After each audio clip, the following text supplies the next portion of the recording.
A disturbing story that shocked the nation. A student in North Texas stabbed and killed at a track meet earlier this week. This is the story of a rising football star, a small Texas town, and a tragedy that no one saw coming.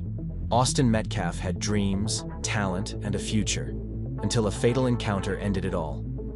Now, the father of the teen accused in the stabbing is breaking his silence, claiming his son was not the aggressor. Today, we dig deeper into the events of that night, what both families are saying, and the questions still left unanswered.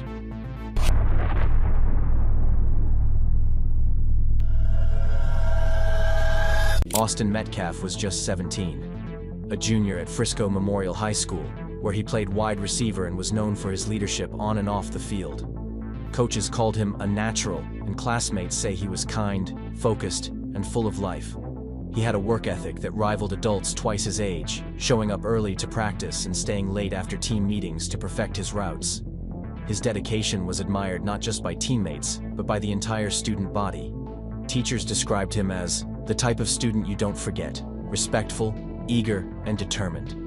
He wasn't just talented on the field, he was an academic powerhouse, holding a 4.0 GPA while balancing a packed schedule of football, school, and leadership roles.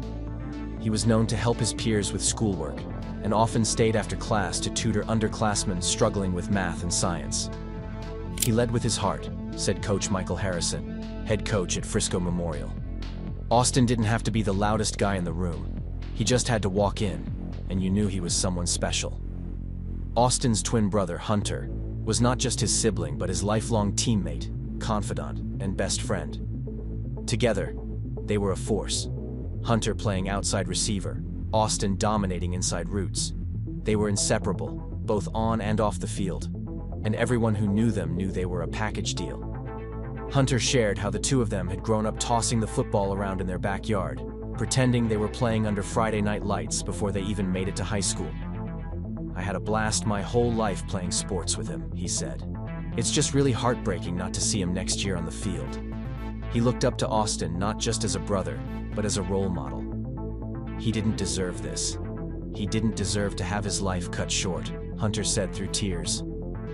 The devastation was clear in his voice. In an instant, he had lost not just his brother, but a piece of himself. He was a good son and an awesome brother with a very bright future ahead of him, added his father, Jeff Metcalf. The incident occurred on April 2nd, 2025, during what police are calling a physical altercation that escalated rapidly. Details are still emerging, but here's what we know so far. It was supposed to be a routine track meet, just another championship between two local schools, Centennial High School and Frisco Memorial High School. The atmosphere was competitive but upbeat, filled with families cheering on their children, friends snapping photos, and athletes preparing for events. But things took a horrifying turn when Austin approached a student sitting in their school's tent. According to multiple witness accounts, Austin politely asked the boy to move, stating that the tent was reserved for Frisco Memorial athletes. What should have been a minor misunderstanding quickly escalated. The other student, later identified as 17-year-old Karmelo Anthony from Frisco Centennial High School, allegedly refused to move. What began as a verbal disagreement suddenly turned violent. Witnesses claim Anthony began raising his voice, refusing to leave the space, and became confrontational. In a tragic twist, as Austin attempted to defuse the situation, Anthony pulled a knife from his backpack and stabbed him in the heart, right in front of his twin brother. "I tried to whip around as fast as I could, but I didn't see the stab," Hunter later told WFAA. "It was really senseless. I don't know why a person would do that to someone, just over that little argument." Paramedics arrived quickly, and emergency responders performed CPR and tried to stop the bleeding. Despite their efforts, Austin was pronounced dead at the hospital later that day. Frisco Memorial High School, and the wider Texas community, was left in shock. How could something so violent happen in such a public setting, at an event meant to unify and celebrate young athletes? Parents, students, and teachers were stunned. "It could have been any of our kids," said local parent Jenna Lawrence. "This wasn't a gang fight. This was a school event. It's terrifying." The news quickly spread beyond Frisco, drawing regional and even national attention. Austin wasn't just another teenager. He was a symbol of promise, of discipline, and of everything that a student-athlete should strive to be. The incident left a scar that won't soon heal. Grief counselors were made available at both schools, and vigils were held to honor Austin's memory. Students wore his number, 14, on their jerseys and backpacks. His locker was turned into a memorial, covered in notes, flowers, and photos from friends. Brooke Fesco, the principal of Frisco Memorial, sent a letter to parents acknowledging the unimaginable loss. "Tomorrow morning, we will acknowledge Austin's death during second period and will offer support throughout the day," he wrote. "District and campus counselors will be available to support your child through the grieving process."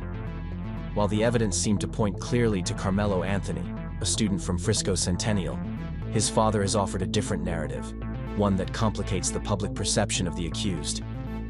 Though Karmelo has been charged with first-degree murder, his father claims the incident wasn't premeditated, but a heat-of-the-moment mistake. "I feel bad for the other parents and family, and words can't explain how both families have been affected by this tragedy," he told reporters. He described his son as an intelligent and hardworking teenager, maintaining a 3.7 GPA while working 2 part-time jobs. "He's not what they're making him out to be," he said. "Everyone has already made their assumptions about my son." Karmelo's father insists that his son did not start the altercation. Karmelo was not the aggressor, he claimed. He was not the one who started it. Still, the fact that Karmelo was carrying a weapon to a school-sanctioned event has raised serious questions about safety and accountability. Investigators are currently reviewing video footage from the event and interviewing witnesses. Meanwhile, Karmelo remains in custody at Collin County Jail, with bond set at $1 million. Perhaps the most heartbreaking and human part of this story is the response from Austin's father, Jeff Metcalf. When he received the call from Hunter, he rushed to the track only to find his son being wheeled away on a gurney. "I could see all the blood, and I saw where the wound was," he recalled. "We rushed to the hospital, and we prayed, and it's God's plan. I don't understand it, but they weren't able to save him." Despite his grief and anger, Jeff found it in his heart to forgive. "You know what? I already forgive this person. Already. God takes care of things. God is going to take care of me. God is going to take care of my family," he said, his voice trembling with emotion. But Jeff also raised tough questions. "I'm not trying to judge, but what kind of parents did this child have? What was he taught? He brought a knife to a track meet, and he murdered my son by stabbing him in the heart." In the days following the tragedy, the Frisco community rallied around the Metcalf family. A GoFundMe campaign launched to support Austin's mother, Megan, and his twin brother, Hunter, quickly surpassed its $20,000 goal, raising over $35,000.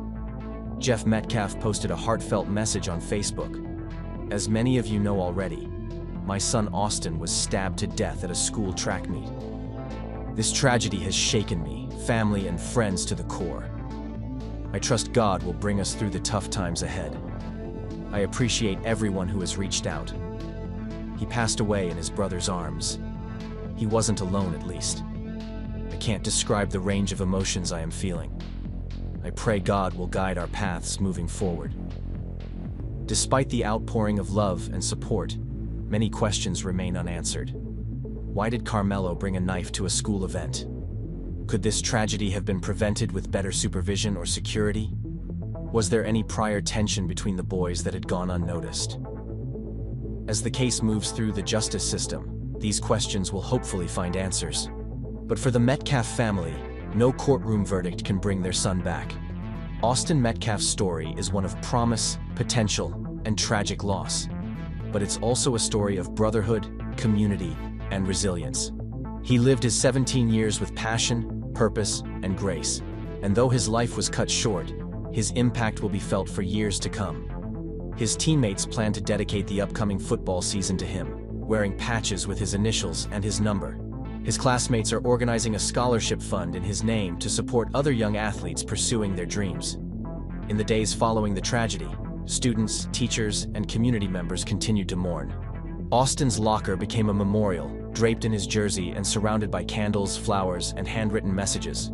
A vigil was held on the school's football field where hundreds came to pay their respects. The Metcalf family is pushing for answers and change. They're calling on school officials to re-examine safety protocols, to ensure weapons are not brought to school events, and to prioritize student conflict resolution and mental health support. If a kid can bring a knife to a track meet, what else can happen? One parent asked at a school board meeting. Austin's teammates have committed to dedicating their next season to him. His number, 14, will be retired. His name will be honored on senior night, even though he'll never get the chance to graduate. A scholarship fund has been launched in Austin's name to support other student athletes at Frisco Memorial. In the words of his brother, Hunter, "We were one person, and now half of me is gone, but I'll carry him with me, always." The fight lasted 30 seconds. The impact will last a lifetime. As the Metcalf family grapples with an unimaginable loss, the Frisco community continues to mourn and search for answers. What was meant to be a routine track meet turned into a tragedy that will leave scars for years to come. For Austin's parents, twin brother, teammates, and friends, life will never be the same. Though justice will play out in the courts, no verdict can undo what happened on that April afternoon. No words can bring back a son, a brother, or a friend. And no one will ever forget the young man whose dreams were cut short in an instant. Austin Metcalf's name will live on, not just in the memories of those who knew him, but in the stories they tell, the lessons they carry forward, and the way they honor his legacy. His teammates will take the field next season, with his initials stitched onto their jerseys. His classmates will keep his spirit alive through scholarships and tributes, and his twin brother Hunter will carry the weight of this loss, forever bonded to the brother he lost too soon. But perhaps the most lasting tribute to Austin is the impact he made in his short 17 years. The kindness he showed, the leadership he embodied, and the love he gave to those around him. And as his father Jeff said, despite the pain, despite the questions, despite the tragedy, he has chosen forgiveness. You know what? I already forgive this person. Already. God takes care of things. God is going to take care of me. God is going to take care of my family. As the investigation continues and the legal battle unfolds, one thing remains certain. Austin Metcalf's story is far from over. It will be told and retold in the hearts of those who loved him, in the halls of his high school, and on every football field where young athletes chase their dreams, just like he once did.